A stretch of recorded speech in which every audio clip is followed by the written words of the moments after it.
దట్టమైన నల్లమల్ల అడవి, ప్రకృతి రమణీయతను నింపుకున్న పచ్చని కొండలు, ఆ మధ్యలో వీరభద్రుడిగా కొలువైన పరమశివుడు.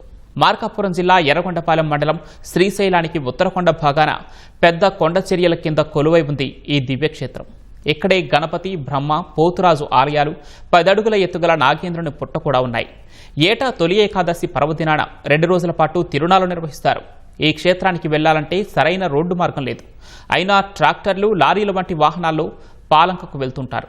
అక్కడి నుంచి కొండపై దాదాపు 2 కిలోమీటర్లు కిందకి నడుచుకుంటూ వెళ్లి స్వామివారిని దర్శించుకుంటారు.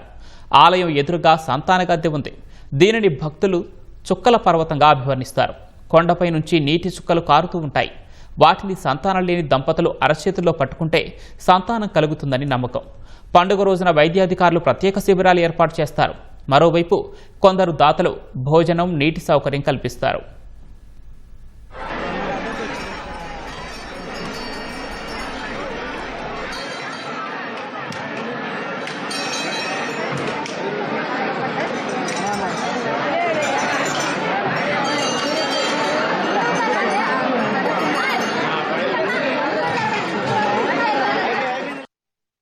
నేను ఇప్పుడు ఒక 6 సార్లు వెళ్ళా. మీరు ఏది కోరుకుంటే అది జరుగుద్ది. పిల్లలు పుట్టిన వాళ్ళు కూడా చాలా మంది వస్తుంటారు. వాళ్ళకి చాలా మందికి పిల్లలు కలిగిన వాళ్ళు కూడా చాలా మంది ఉన్నారు.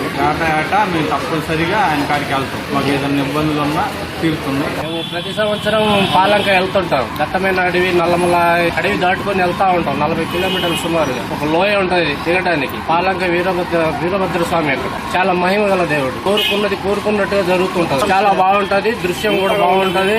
అక్కడ పెద్ద లోయ, జలపాతము చూడడానికి, అడవి చుట్టుపక్కల మంచి దృశ్యాలు బాగుంటాయి. నేను 10 సంవత్సరాల నుంచి వెళ్తున్నా, బాగానే జరుగుద్ది. నేను ఎప్పుడప్పుడు చూస్తుంటా. క్యూలో నిలబడ్డప్పుడు ఆ చుక్కల్లో సెంటర్ లో పడితే ఖచ్చితంగా పిల్లలు పడతారని చాలా వరకు అనుకుంటారు.